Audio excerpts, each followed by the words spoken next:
Do you know how long I've been waiting for these figures? I mean, seriously, do you know how long I've been waiting for these figures? No, not a month, probably since 1989. I have been waiting for a figure like this since the Batman '89 movie came out. The Toy Biz figures that came out were cool, they were nice, I had some, I played around with them, but they never really had that Burton Batman edge to them. And that was always something that was missing. Yeah, you had the Burton Batmobile, yeah, you had the Batman '89 Batwing, but they just didn't have like that goth look, that edge to them, that gothic look to them. So I am really excited to be getting these. And also, I know Mezco came out with the Keaton Batman, but DC Multiverse is 7-inch line, and I didn't want to have that and not be able to put it with anything, especially like it would just be that Batman and that Batmobile. Doesn't look like they were coming out with any others, but with this, oh, I'm so excited about this. I am so happy about this. Now we have two right here. We have our standard release that can be found pretty much anywhere McFarlane figures are sold. This is the masked, the cowed version of the figure. And over here, we have the Target exclusive, the gold label, with the unmasked head.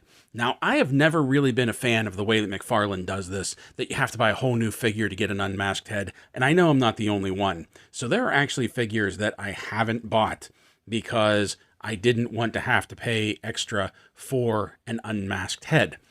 This, however, this, for the Keaton head, which we'll take a look at once we open this I had to go all in on. So this can be found anywhere. This is a Target exclusive. There will be links for both of them in the description below.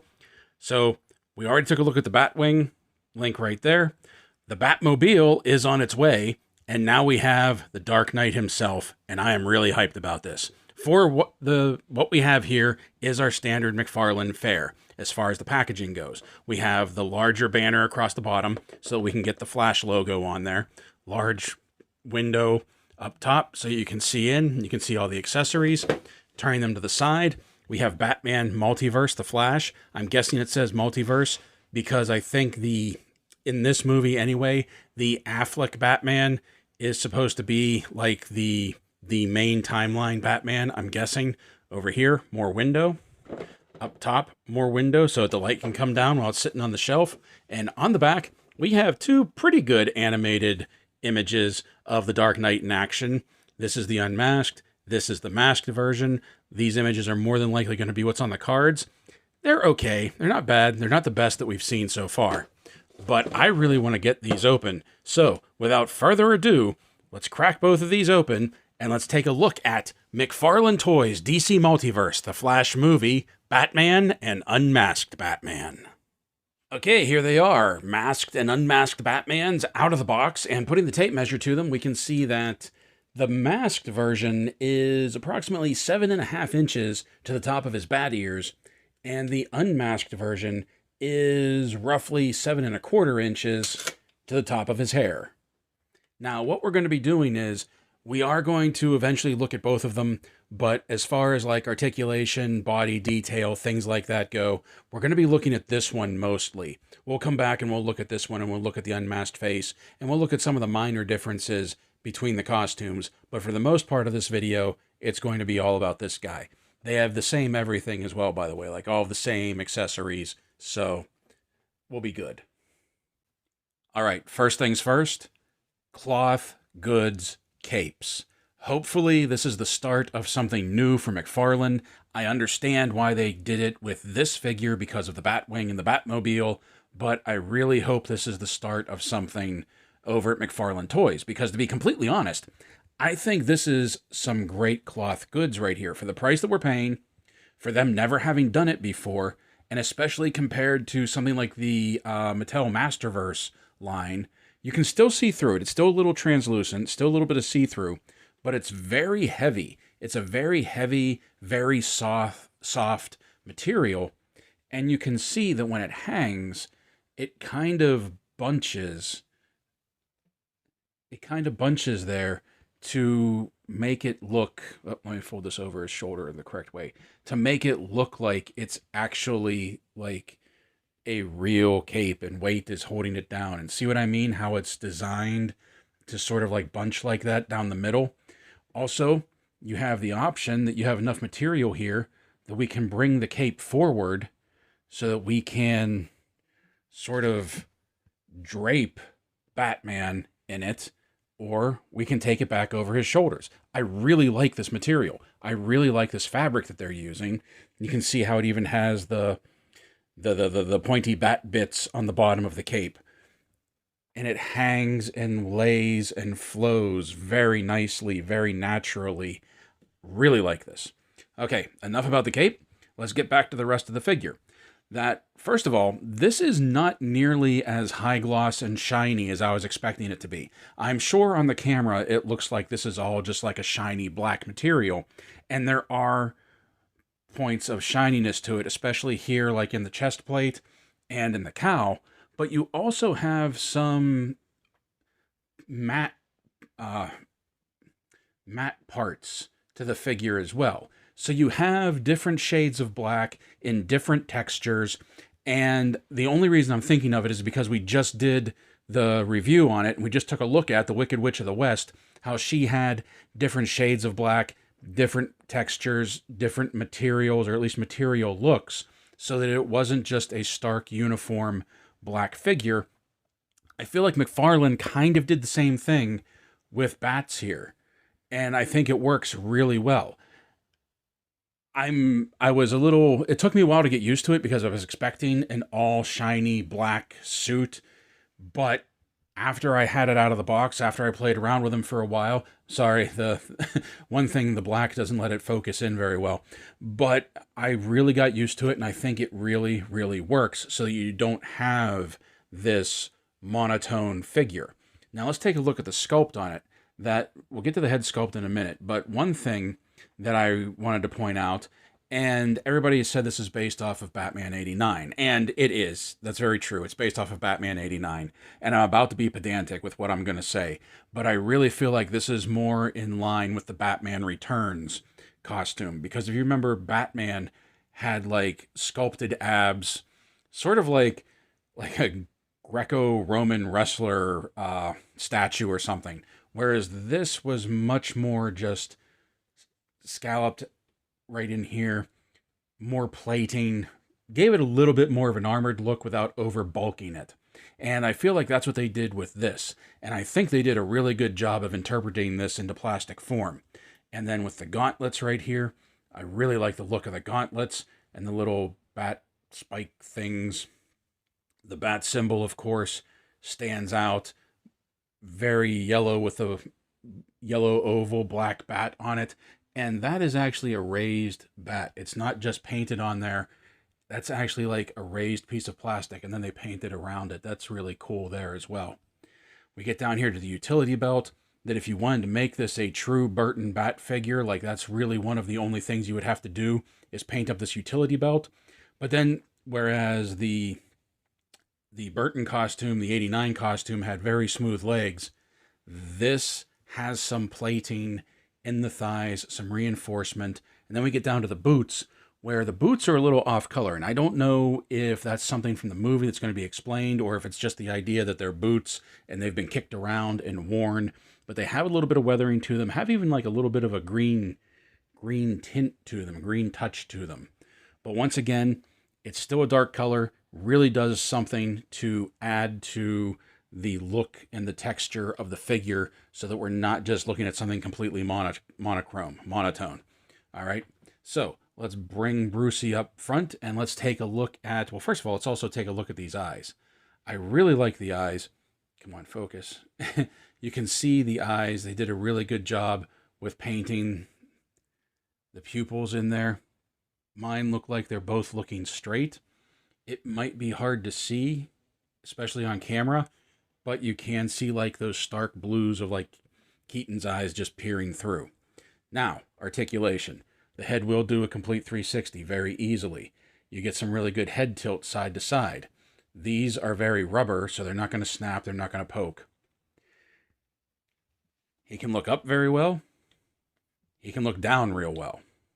The arms will do a full 360. Cape might get in the way a little bit. He has a butterfly joint. Now, he has these shoulder pads right here, and this is really one of the only points of contention with the articulation, because you see these shoulder pads here? His arms will only come up to about there. Now you can try and push down and get the shoulder pad to roll under the body, but you don't get much more play out of it.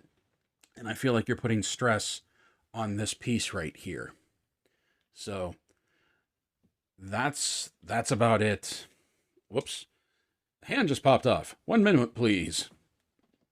Okay, sorry about that. But yeah, you're really only going to get the arms out to about there. Now they have the bicep swivel, double jointed elbows with some really good travel. They got the hinge swivel hands. They'll spin around and they'll go up and down, or you can do this, you can do that, and then they'll go in and out. Let's get his arms up out of the way. He does have this ab cut right here that will do a full spin, give you some really good rock side to side. Goes back very well, goes forward real well, but then we also have the ball joint at the waist that will also do a full spin.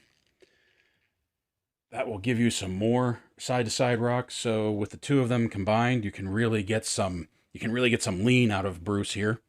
Doesn't go back very far, but with both of them being used, you can get some decent lean back. Waist goes forward, and then once again, used with the ab cut, he can really crunch forward. The legs are supposed to have that hidden swivel, but it doesn't really work. But they do come up fairly well to the side, and once they're up here, you can turn them, so you can kind of get the turn that you need out of it. Double jointed knees with some really good travel. Ankles rock back, ankles rock forward, forward facing pin for some rock, and of course we have our toe articulation. But one thing I almost forgot to take a look at is I love the treads on the bottom of the boots. I think the treads look really good. And once again, I think this really is like a callback to the '89 suit, because for some reason, I remember treads on the bottom of his boots. Now, let's take a good look at the face sculpt. We looked at the eyes, but let's look at the face sculpt. Because this is, I think for the masked head, it's not bad. The Keaton likeness. I feel like for the masked head, the likeness isn't bad. Where it starts to fall apart, however, is right here, the unmasked head. And as far as a face sculpt goes, I don't think this is very bad. I think it looks pretty good. Some people have said this looks kind of like Kiefer Sutherland. I can't really argue that.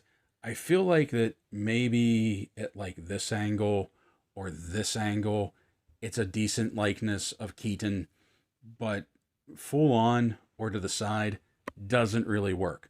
Now with the unmasked head, remember this one is the Target exclusive. Not only do you get the face sculpt with it, and you get some really decent paint apps on the face, the eyes are off to the side, which is disappointing. Come on, Todd, I thought we were done with this. But he also has the open neck. But also you can see that they took away this piece so that it does look like he just has this weighted piece holding his cape on. Whereas like this would be like this whole section here is the cowl. And I dig that. They didn't just change the face sculpt. They didn't just change the head sculpt.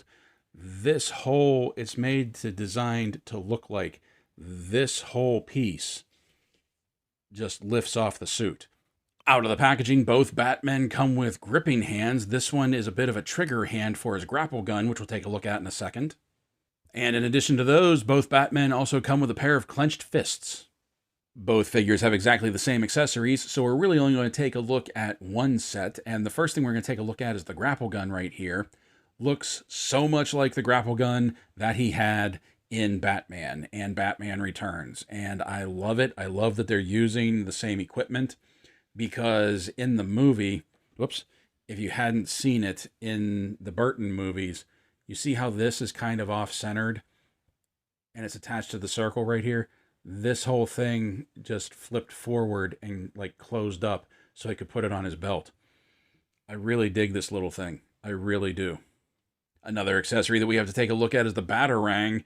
And other than the color, like in the movie, I even think in the Flash, this and this are both black. Can't speak so much for this, but I know in the Flash when he pulls this out in the trailer, you can see that it's black, which was the color that it originally was in the Burton movies. And just like I said with Robin, this is something that I think of whenever I hear Batarang. It's like something like this is what comes to mind. And I forgot to show you that with the two gripping hands that he has, Bruce can really hold on to his... Whoops. I keep popping that off. That's not the figure, that's me. Bruce can really hold on to his accessories. There he is holding on to the Batarang. And then he has this sort of specialized trigger finger right here so that you can just pop the grapple gun in. So you can see he gets some really good holds on these accessories. Both figures come with a stand with the DC logo stamped on the front. And both of them come with their collector's card. I believe this one was the masked version, and this one is the unmasked version. The art on them is different, but when we flip them over and we read the bios on the back, don't read if you don't want any spoilers, but if you read the bios on the back, they're exactly the same. And now for some size comparisons. Here they are next to McFarlane Toys DC Multiverse Joker and McFarlane Toys DC Multiverse Robin in the red suit. This currently is my favorite Joker that's out because it looks the most like a comic book Joker. And as much as I love this Robin getup, when I see him next to a Batman, I kind of think they maybe went a little too big with the torso. He's not really Superman after all. And speaking of Superman, here they are next to McFarlane Toys DC Multiverse Superman from Action Comics 1000 and Batman from Batman Arkham City.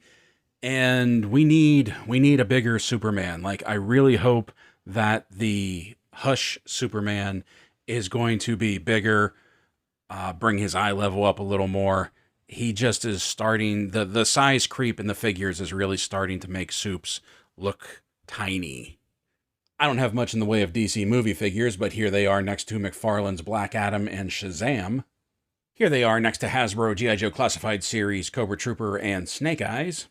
Here they are next to Mattel Masterverse 40th Anniversary He-Man and Masters of the Universe movie Skeletor. Here they are next to Lanyard Toys City Hunter Predator and Xenomorph Drone. And finally, here they are beside NECA Toys Dungeons & Dragons Warduke and Grimsword. As I'm sure is coming to a shock to no one, I love these figures. And let's be honest, I was predestined to love these figures. I am of that age, as I said at the beginning of the video, that I got completely wrapped up in the Batmania of the 90s. And these figures, these Keaton figures, these figures that aren't really Batman 89, but they're heavily based off of the 89 movie, more like Batman Returns. Yeah, the nostalgia bug bit me. It doesn't do that often, although I do feel like I've been saying that more and more often lately.